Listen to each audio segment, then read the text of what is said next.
Saint Xavier's college के उन दिनों, जहां राहुल खन्ना और अंजलि शर्मा कॉलेज के सबसे मशहूर जोड़ी हैं, लेकिन एक अलग अर्थ में वे सबसे अच्छे दोस्त हैं। अंजलि असली में एक लड़की है, लेकिन वह टॉम बॉय है, जो छोटे बाल, लड़कों वाले कपड़े पहनती है, लड़कों की तरह खेलती है, और कॉलेज में वह लड़कियों की बजाय लड़कों के साथ ज्यादा घुलती मिलती है। राहुल और अंजलि एक दूसरे के बिना अधूरे हैं। वे बास्केटबॉल कोर्ट पर एक दूसरे को टक्कर देते हैं, कैंटीन में एक दूसरे का खाना चुराते हैं और हर वक्त साथ रहते हैं। राहुल अक्सर अंजलि को चिढ़ाता है, उसे लड़का कहकर उसका मजाक उड़ाता है, और अंजलि उसे उसी अंदाज में जवाब देती है। उनकी इस दोस्ती में कोई शर्म नहीं है, कोई हिचक नहीं है, कोई दिखावा नहीं है। वे एक दूसरे के लिए सिर्फ दोस्त हैं और कुछ नहीं। राहुल के लिए अंजलि एक ऐसा दोस्त है जिससे वह अपने दिल की हर बात कह सकता है, लेकिन प्यार की बात करने का सवाल ही नहीं उठता। उसे लगता है कि प्यार का मतलब है सुंदर कपड़े, सजनाद जना, लड़कियों की तरह होना, और अंजलि तो बिल्कुल उलट है। यही भ्रम राहुल के दिमाग में बना रहता है और वह अंजलि को कभी प्यार की नजर से नहीं देखता। अंजलि हालांकि धीरे धीरे राहुल के लिए एक अलग एहसास महसूस करने लगती है, वह एहसास जिसे वह नाम नहीं दे पाती, लेकिन वह उसे बेचैन कर देता है।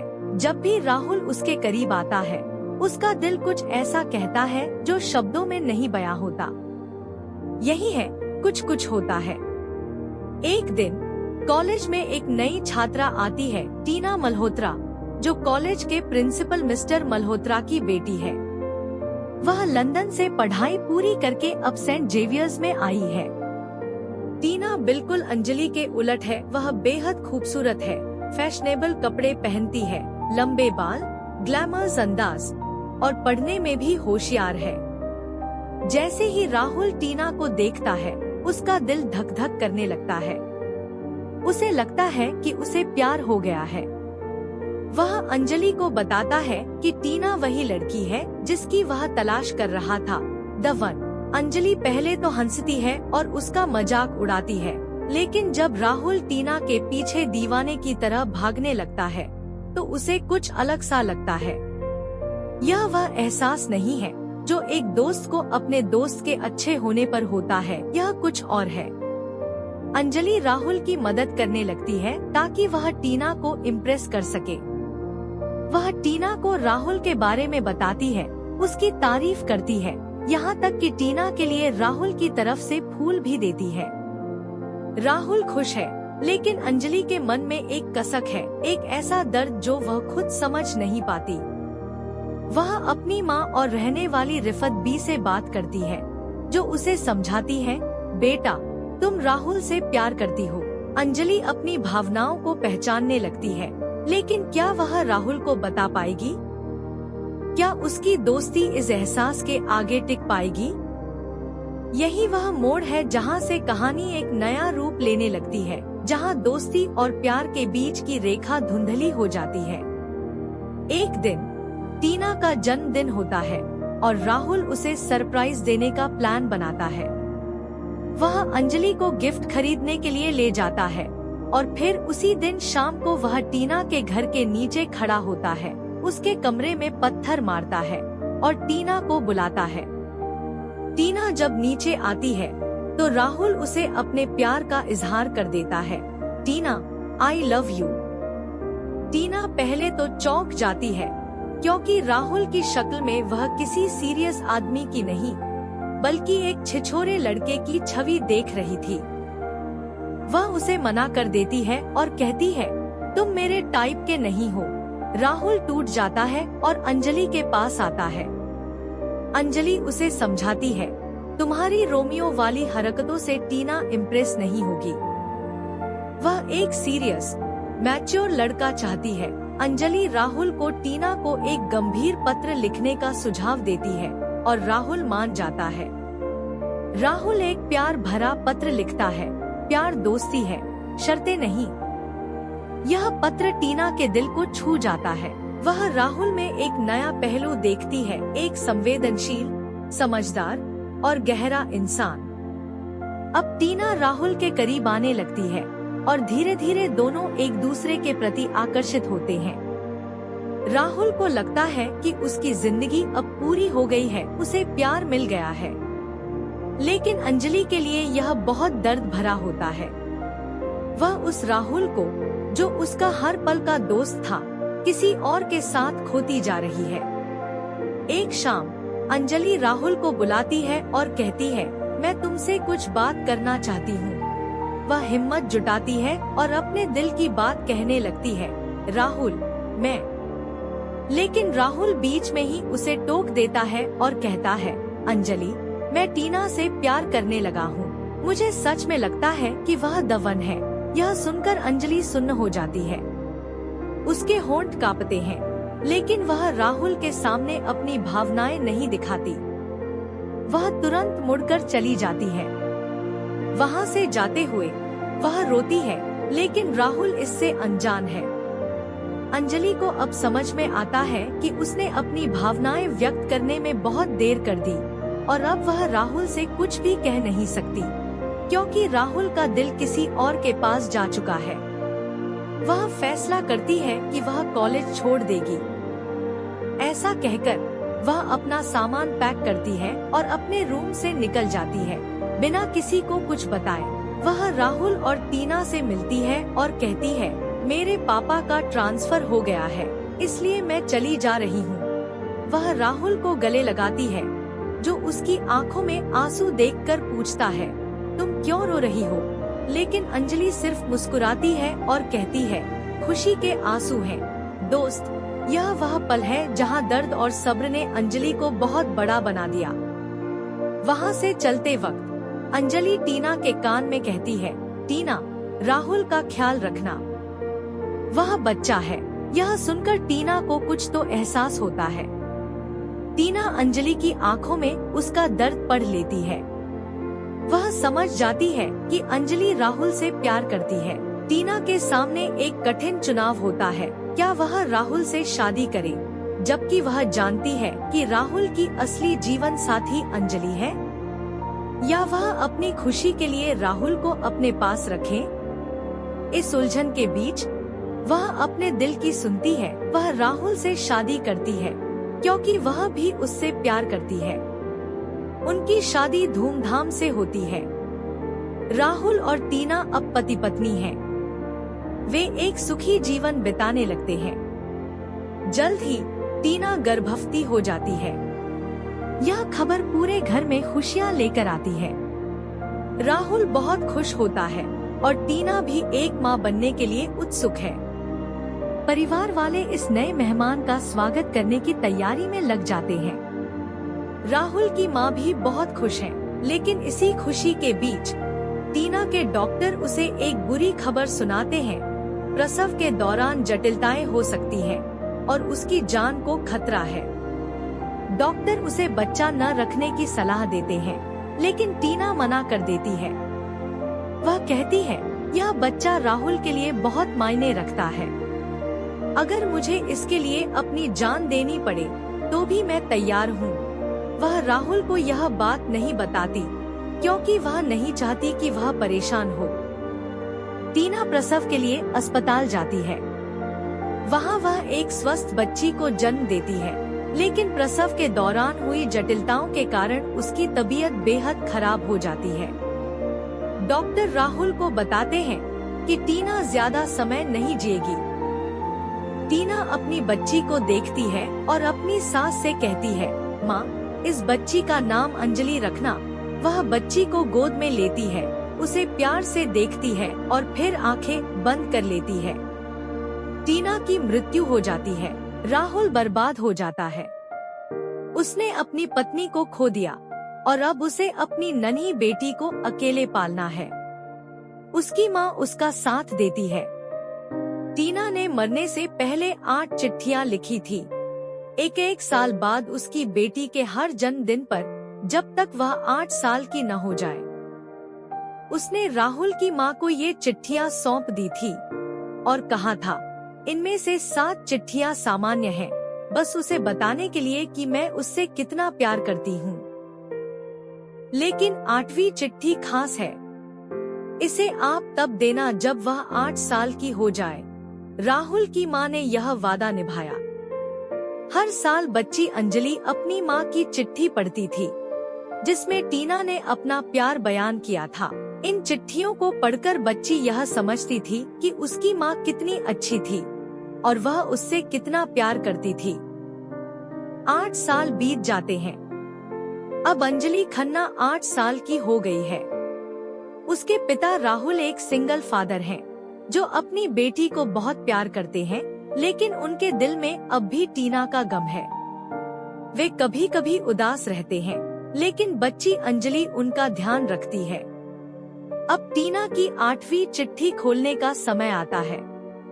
राहुल की माँ बच्ची को वह चिट्ठी देती है। बच्ची उसे पढ़ती है और हैरान रह जाती है। उस चिट्ठी में टीना ने लिखा था, मेरी प्यारी बेटी अंजलि, यह मेरी आखिरी चिट्ठी है। मैं अब जल्द ही तुमसे मिलने नहीं आ पाऊंगी, लेकिन मेरी आखिरी इच्छा है कि तुम अपने पिता को उनकी सबसे अच्छी दोस्त अंजलि शर्मा से मिलाओ। वह बहुत अच्छी लड़की है और उसका दिल बहुत साफ है। वही तुम्हारी नई माँ बनने के लायक है। यह पढ़कर बच्ची समझ जाती है उसके पिता को एक नई माँ की जरूरत है, और वह माँ कोई और नहीं बल्कि उसी नाम की लड़की है जो उसके पिता की सबसे अच्छी दोस्त थी। बच्ची अंजलि अपने पिता से पूछती है, पापा, अंजलि शर्मा कौन है? राहुल हैरान रह जाता है। वह अपनी बेटी को अपने कॉलेज की दोस्त के बारे में बताने लगता है। यहाँ फ्लैशबैक समाप्त होता है और कहानी फिर से वर्तमान में लौट आती है। बच्ची अंजलि अब अपनी माँ की इच्छा को पूरा करने की ठान लेती है। वह अपनी दादी के साथ मिलकर प्लान बनाती है। वह पता लगाती है कि बड़ी अंजलि शर्मा अब एक महिला बन चुकी है और वह शिमला में एक समर कैंप में डांस और म्यूजिक की इंस्ट्रक्टर है। बच्ची अंजलि अपने पिता से कहती है कि वह गर्मी की छुट्टियों में इस कैंप में जाना चाहती है। राहुल को इस बात पर कोई एतराज नहीं होता और बच्ची अंजलि अपनी दादी के साथ कैंप में पहुंच जाती है। वहां वह बड़ी अंजलि से मिलती है। बड़ी अंजलि अब बिल्कुल बदल चुकी है। वह टॉम बॉय नहीं रही, बल्कि एक खूबसूरत, आकर्षक और स्त्रीलिंग महिला है। वह लंबे बाल रखती है, साड़ी पहनती है और उसके अंदर वही पुरानी मस्ती नहीं है, बल्कि एक शांत संजीदगी आ गई है। बच्ची अंजलि बड़ी अंजलि से दोस्ती कर लेती है और उसके बहुत करीब आ जाती है। वह उसे अपने पिता के बारे में बताती है, लेकिन अपनी असली पहचान नहीं बताती। वह चाहती है कि पहले दोनों की मुलाकात हो और फिर वह सब कुछ बताएगी। योजना के तहत बच्ची अंजलि ने राहुल को फोन करके बताया कि वह बीमार है और वह उसे कैंप से लेने आए। राहुल घबराता है और तुरंत शिमला के लिए रवाना होता है।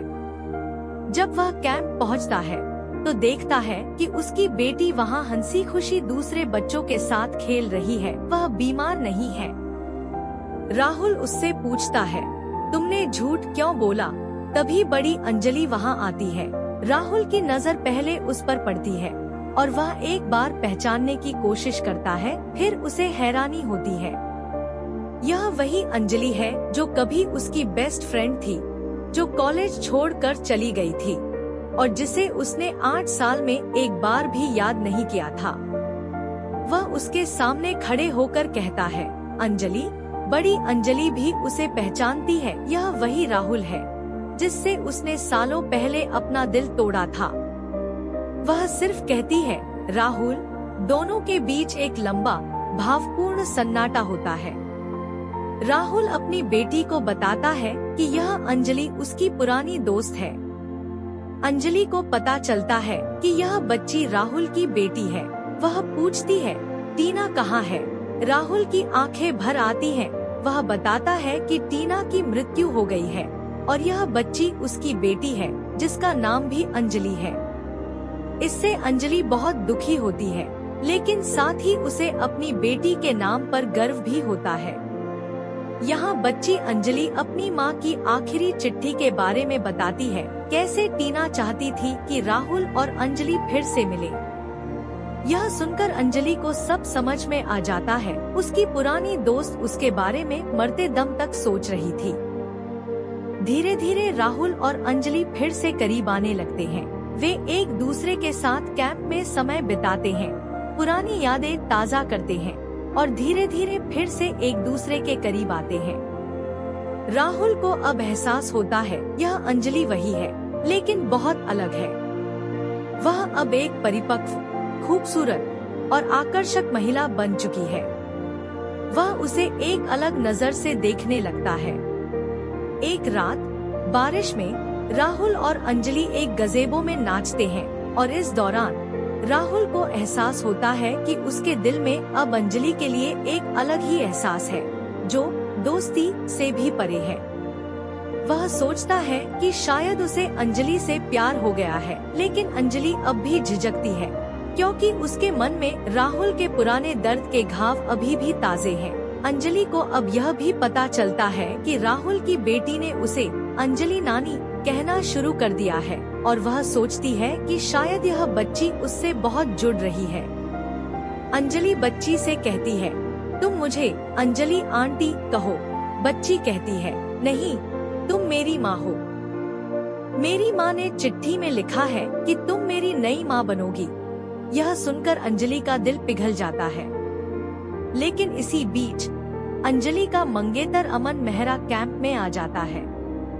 अमन एक अमीर, स्मार्ट और बेहद समझदार युवक है, जो अंजलि से बहुत प्यार करता है। वह उसे लंदन ले जाना चाहता है, जहां वे शादी करेंगे। राहुल जब अमन को देखता है तो उसका दिल टूट जाता है।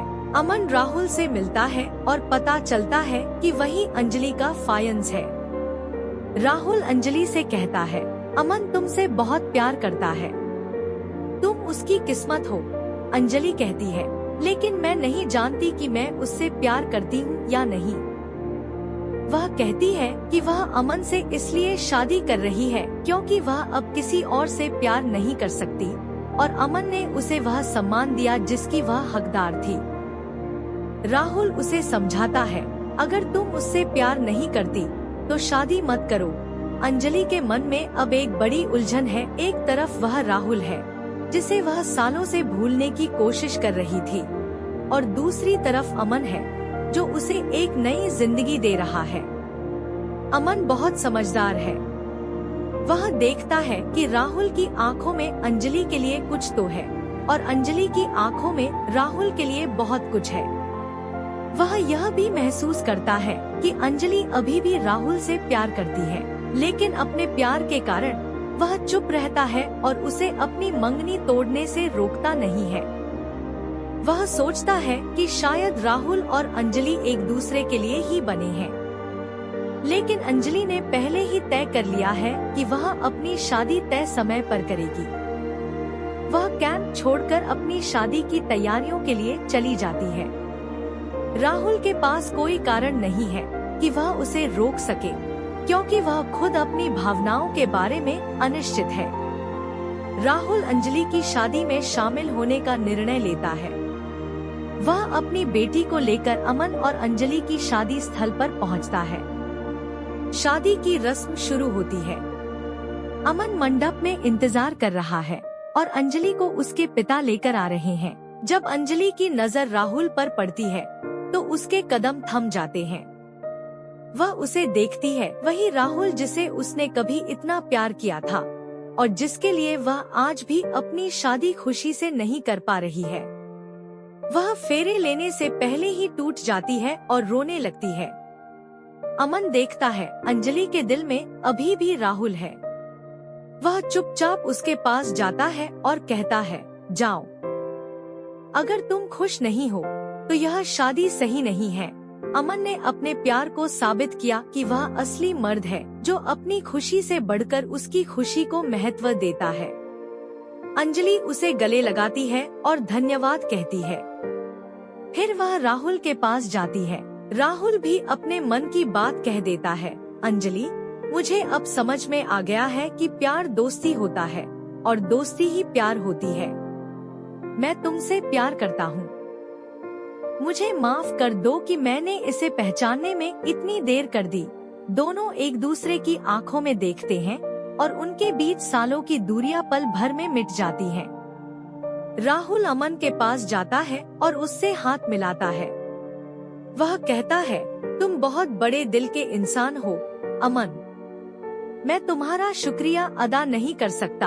अमन कहता है, बस अंजलि को खुश रखना, वही मेरे लिए काफी होगा। राहुल का परिवार भी अंजलि का स्वागत करता है। बच्ची अंजलि खुशी से उछल पड़ती है। उसकी माँ की इच्छा पूरी हो गई। राहुल और अंजलि की शादी उसी मंडप में, उसी जगह पर होती है जहाँ कुछ देर पहले अमन और अंजलि की शादी होने वाली थी। यह देखकर सब हैरान हैं, लेकिन खुश भी हैं, क्योंकि राहुल और अंजलि सच्चे दिल से एक दूसरे से प्यार करते हैं।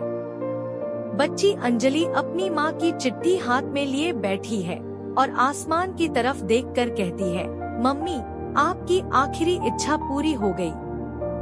शादी की रस्म पूरी हो जाती है। राहुल और अंजलि अब एक दूसरे के हो गए हैं। बच्ची अंजलि उन दोनों को गले लगाती है। फिल्म का अंत एक खुशनुमा दृश्य के साथ होता है। राहुल, अंजलि और बच्ची अंजलि तीनों एक साथ शादी के मंडप से बाहर निकलते हैं। राहुल अंजलि से कहता है, मैंने कभी नहीं सोचा था कि मेरी जिंदगी फिर से इतनी खूबसूरत होगी। अंजलि कहती है, लेकिन अब सब ठीक है, हम साथ हैं और हमेशा रहेंगे। बच्ची अंजलि कहती है, पापा, आपको अब कुछ होता है, समझ में आ गया ना? यह सुनकर राहुल हंसता है। वह कहता है, हाँ बेटा, अब मुझे समझ में आ गया है। अंजलि मुस्कुराकर कहती है, कुछ होता है राहुल, तुम समझोगे नहीं, लेकिन मैं समझती हूँ। यह धरोहर वाला डायलॉग फिल्म के अंत को खूबसूरत बना देता है। टीना की आत्मा शांत हो जाती है। उसने अपनी बेटी को एक संदेश दिया था और उसका संदेश एक नई शुरुआत बन गया। फिल्म का अंत उसी शादी के मंडप के बाहर दिखता है, जहां राहुल और अंजलि एक दूसरे के साथ खुशी खुशी जिंदगी बिताने वाले हैं। टीना का प्यार, राहुल की समझ, अंजलि का सब्र, सब मिलकर इस खूबसूरत अंत का कारण बनते हैं। दोस्तों, कुछ होता है कि यह कहानी हमें सिखाती है कि सच्ची दोस्ती में ही सच्चा प्यार छिपा होता है और कभी कभी उसे पहचानने में समय लगता है। राहुल को अपनी बेस्ट फ्रेंड अंजलि के प्यार को समझने में बहुत देर लगी, लेकिन अंजलि ने धैर्य नहीं छोड़ा और टीना ने उनकी शादी की एक नींव रख दी, जो मौत के बाद भी कायम रही।